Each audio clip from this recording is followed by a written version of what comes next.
Ragazzi, abbiamo delle novità, le melagrane senza semi, non ci credete? Venite con me, adesso vediamo la pianta che ho da molti anni, ho fatto le talee, ho fatto fare le piantine, abbiamo a disposizione le piantine, le avete nel box informazioni, apriamo un frutto, lo gustiamo e vediamo com'è, uno spettacolo. Andiamo a vedere la pianta madre, venite. Per andare all'orto si passa sotto questo melograno che dà sempre piacere passarci, bellissimo, lo amo quest'albero qua.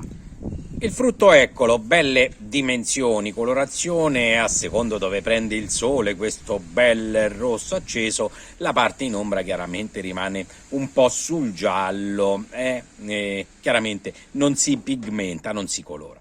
Apriamo il frutto, tagliamolo per così, va questa volta, ma sì, ma che ci importa.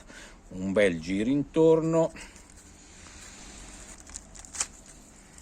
Eccola qua, guardate ragazzi, che spettacolo, succo, bello, chicchi grandi, medio grandi, guardate qua, belli, colorati e succosi. Ragazzi, adesso passiamo subito all'assaggio e vi do le mie impressioni. Allora, appena iniziate a schiacciare questi frutti avete in bocca la sensazione di una caramella tra la fragola e la ciliegia, dolcissima. Non ha assolutamente nessun retrogusto acidulo, quindi uno spettacolo, perché a me la melagrana acida non piace, piace più quella dolce, al limite quella leggermente acida. I semi, non è che non ci sono i semi, ma sono talmente piccoli e vuoti all'interno che quando li schiacci se ne vanno via, non rimangono né tra i denti, quindi potete masticare tutto quanto e poi mandare giù.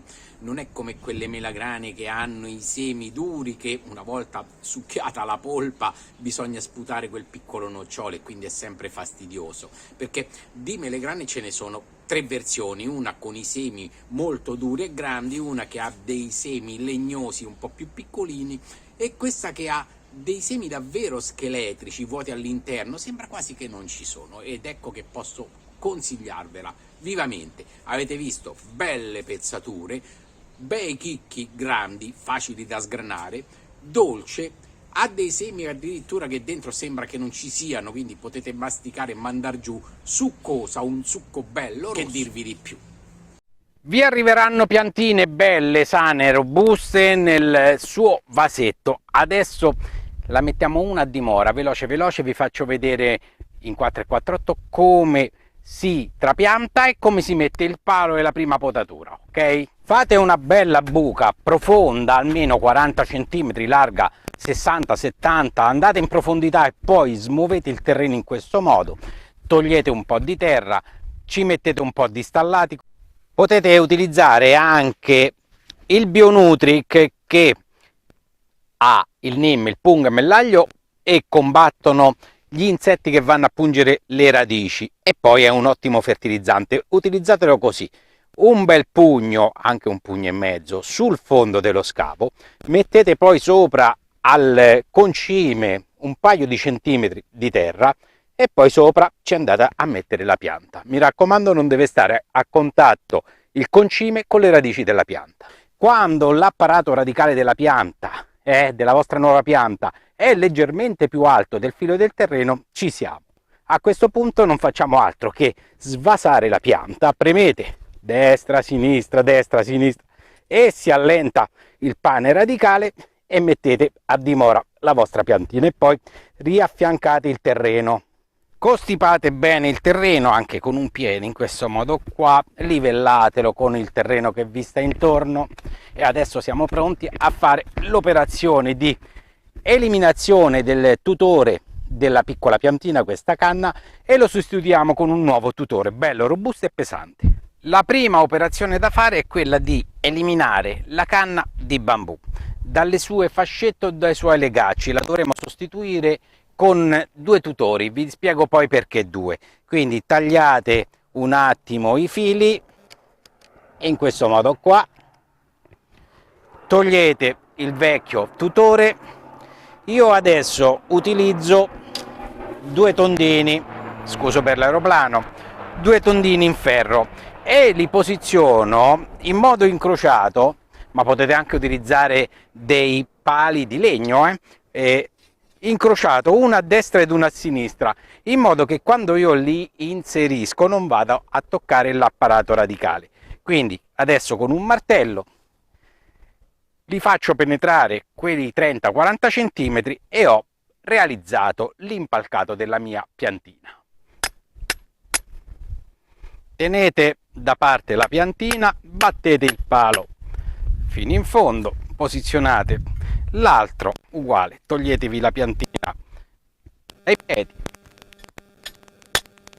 ci siamo.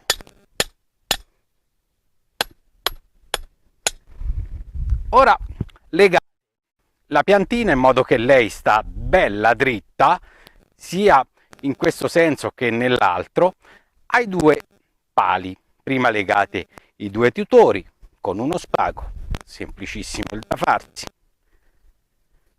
in questo modo qua, e abbiamo legato i tutori. Poi, siccome la piantina con il vento potrebbe scuotere e rovinarsi toccando sui tutori, ci mettete voi dove tocca, dove andrà legata, un supporto di carta. Io sto usando un cotone da poi buttare in questo modo qua, in modo che quando voi legate la piantina al tutore, lo spago non tocca direttamente la piantina, ma toccherà sul cotone o sul cartone. E ci siamo, abbiamo fatto. Adesso facciamo la potatura del trapianto. Avvicino la camera per farvi vedere per bene cosa c'è da fare. Generalmente le piantine quando arrivano non sono mai potate, queste crescono su così nei vivai, e allora la prima potatura di trapianto la dobbiamo fare noi. Che dobbiamo fare? Cercare di far venire su un tronco abbastanza diritto, e quando è all'altezza di quei 80 cm circa, cercare di trovare delle branche, dei rami che ci faranno le future branche. Allora, 80 cm più o meno siamo a questa altezza qua. Che cosa mi trovo io? Un ramo in basso che chiaramente deve essere eliminato perché sta a circa 60 cm dal terreno, e quindi con un paio di forbici affilate lo eliminate anche quest'altro piccolo rametto.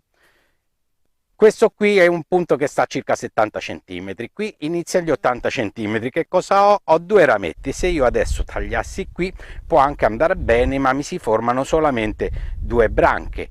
Allora cerco anche di tagliare un po' più su per trovare qualche altra branca, in modo da formare un'impalcata a 4 branche, quindi branca a destra e a sinistra e le altre branche sopra a destra e a sinistra, in modo che ho una chioma con 4 rami disposti in questo modo qua. E allora, siccome mi accorgo che questo era il lastone, il ramo principale della pianta, che è stato tagliato e aveva preso dominanza e ha tenuto buone, quindi ferme, lo svilupparsi delle branche sottostanti, io lo dovrò eliminare per forza, perché se mi tengo questo qua, qui non fa altro che far nuovi rami e germogli, e le branche sotto non si sviluppano mai. Quindi prendo il mio paio di forbici e vado ad eliminare completamente questo ramo che era all'astone alla futura branchetta. Eccola qua. Allora io chiaramente questa branchetta poi me la dovrò allevare in questo modo qui, la piegherò in qualche modo. Queste due ce le ho, quindi 1 e 2 ci sono, la terza da una parte è questa, la quarta mi lascio questa qua, e questa chiaramente è di troppo e quindi la vado a tagliare così. Adesso ho formato la piccola chioma, la futura chioma della mia pianta. Non rimane altro che dare una leggera annaffiata se il terreno non è umido, in questo caso già è umido, quindi non farò nient'altro. Chiaramente per chi non ha un pezzo di terra dove posizionare la sua pianta, può tranquillamente coltivarla in vaso. La piantina di melograno vive bene in un vaso, sul balcone, sotto un portico, su un bel terrazzo. L'importante è che abbia un bel vaso grande, vi consiglio un 60 cm, fate così. Ci mettete poi sotto uno strato di argilla espansa, di pomice, in modo che fa da strato drenante, un bel po' di terra e poi ci aggiungete il vostro concime. Una volta che avete messo il concime, mettete un altro paio di centimetri di terriccio e poi mettete a dimora la pianta con tutto il pane radicale e mettete intorno poi il terriccio. Se avete un radicante, ancora meglio, spolverate intorno la pianta delle radici e lei svilupperà velocemente le radici. Il terriccio chiaramente deve essere un universale, va bene un pH 6,8, 7,2, un bel terriccio. Se non è nutrito, appunto, lo andrete a nutrire con questo concime qua, che difende anche le piante dagli attacchi dei parassiti.